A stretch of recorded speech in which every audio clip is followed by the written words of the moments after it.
Hello guys, good morning ulit sa inyo. This is the Lagang Isay. I-flex ko lang po. Kasi 'di ba nag-order nga ako additional sa Filipino store doon sa Stockholm. Ayaw ko nang pumunta doon. Siguro end of November na ako babalik kasi pipick upin ko yung in-order kong parol. Yun kasing parol na made in Pampanga yata. Hindi siya pwedeng i-deliver kasi masisira. So, dapat pick up talaga. So, ito po yun guys. Ito po yung dumating na delivery kahapon po. Buti na lang po at hinatid nila dito. So, hindi na po ako nahirapan. Kasi, otherwise, pick upin. Medyo malayo kasi yung pick up. So, mabuti naman at nandito na. So, actually, kagabi ko pa to binuksan dahil merong naka-frozen. Yung naka-frozen po, nilagay ko na sa ref. Yun yung additional ko na 4 na boxes ng turon at isda. Tapos hopya din na ano bang flavor nun? Munggo flavor. Actually, nilagay ko sila sa ref kasi dadalhin ko yung hopya sa work sa Monday. So, kung nakikita nyo guys, madami na naman ako in order. Pero, lahat po ito, hindi naman lahat po, bali, itong pulburon ang 10 to 10 tong in order ko, 10 pirasong pulburon. Ayan po. Merong may pinipig kasi 3 na lang yung naiwan na pinipig. At yung iba classic na. So, ang ginawa ko, yung 3 kinuha ko na, tapos nag-add na lang ako ng classic na pulburon. Kasi guys, hindi ko to lahat kakainin. Ibibigay ko itong isa dito sa kapitbahay ko na nagbigay sa akin ng regalo nung birthday ko. And then, yung 6 doon, bali, siguro, magdadala ako ng 2 pinipig pulburon at saka mga classic. Siguro 5 classic na pulburon. Dadalhin ko po ito sa work. Kasi, di ba nung nag-birthday ako, wala ako sa work kasi free ako noon. Holiday ako. So, ito na lang po ang dadalhin ko para matikman naman nila, di ba? Ang ating mga pagkain sa Pilipinas. Pulburon, ayan, dadalhin ko yan. Tapos, ito, mga sabon.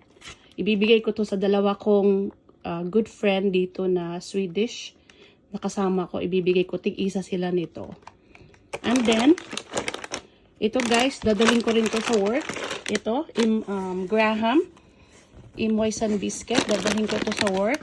Kasi, instead na magbibili ako ng cake, mag-order pa para sa birthday ko. Kasi diba nagpadala sila ng flowers at alam mo naman, diba, instead na mag-order ako ng cake, ito na lang muna ang ipapakain ko sa kanila.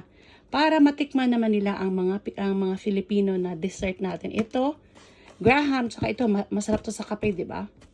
Tapos yung kopya na nagka-ref na po, dadalhin ko rin yun sa Monday para makatikim naman sila. Tapos of course, may mga bulbawang akong in-order. Bibigyan ko rin yun kaibigan ko. Magdadala din ako sa work para matikman nila guys. Lahat ko patitikman ko sa kanila. Okay? Ito, may mga boy bawang, tapos oishi. Yan, ito yung mga laman ng ng delivery kahapon. Galing Stockholm. Ayan. Ayan po. Ito meron akong chicharon ulit. So lahat ito guys, magbibit-bit po ako sa trabaho para patikim ko sa kanilang lahat. So chicharon, I think kumuha ako ng 4 chicharon. Ay 1, 2, 3, 4. Ayan. Tapos, ayan, may oishi. Ito mga sabon nga. Ibibigay ko ito doon sa aking best friend. Aking 2 close doon. Tapos, meron akong additional ako ng Argentina. I think 2 pang Argentina ang nag-additional ako. Corn beef. And then, boy bawang alam ko, matutuwa sila nito kasi cornic, di ba? Ayan, dadalhin ko ito. Tapos, syempre magtitira din ako sa akin. Para sa akin, di ba? Ayan. Papatikimin ko kasi dito. Meron ditong kapitbahay ako na parang mama, parang lola ko na. Nagbibigay sa akin ng flowers, sa mga regalo. Ayan. Patikimin ko sila sa Mr. Chips. Ayan. May bawang, tapos inishi. Tapos ito guys, nag-order din ako dito guys na Puto Seco. Yung iskinol pang isa. Nag-order ako ng Puto Seco. Ayan, ito dadalhin 3 in-order ko nito. Yung isa, kinain ko na kagabi. Tapos, itong Puto Seco, magdadala din ako sa work. At patitikimin ko rin sila. Diba? At Mr. Chips. Ayan, makikita niyo Mr. Chips 4. So, yun po yung laman ng delivery kahapon po guys. Ayan po aking corned beef. Tapos yung pulburon po. So far, most of this, dadaling ko po to sa work para po makatikim silang lahat. Lalo na pulburon. At kailangan ko pang i-describe kung ano to, di ba, bago sila kakain. At yung mga frozen, nilagay ko na po kagabi, nung dumating ito, nilagay ko na po kagabi sa freezer. Kasi syempre, di ba, naka siya on travel from Stockholm to Uppsala. 1 day lang naman. Pero syempre, kailangan ko rin ilagay yon sa freezer para hindi masira yung hopya. At saka, yung turon, tsaka yung, meron pa akong, isda na kinuha. Pipituhin ko lang yung gagawin kong sweet and sour. So far, ito po yung bagong dumating na laman ng aking mga in-order doon sa Filipino shop. So, shout out ko lang po ang nag-asikaso nito. Of course, yung nag-asikaso sa akin nung nagpunta ako nung mismo sa store noong a day before my birthday. Si Lisa. Hello Lisa. Mega love shout out sa iyo dyan. Sa Gribelund Centrum sa Täby, Stockholm. And of course, sa main din na Filipino store na nasa Lin Shopping. Hello dyan sa may-ari si Jovi. Hello si Koy. Thank you so much.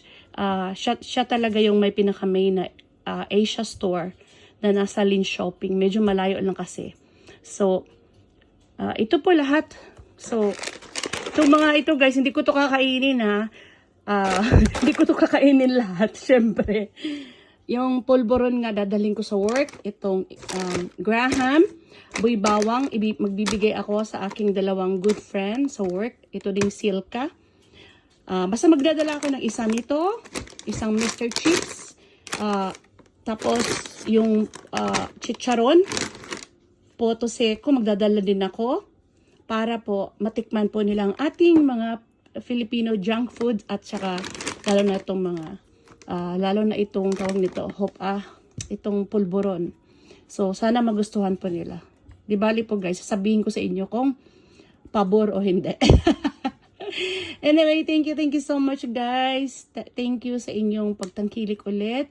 Mag-ingat po kayo lagi and God bless you all. This is Dalagang Isay saying, mwah, mwah. Bye-bye. Thank you. Happy weekend pala. Bye-bye.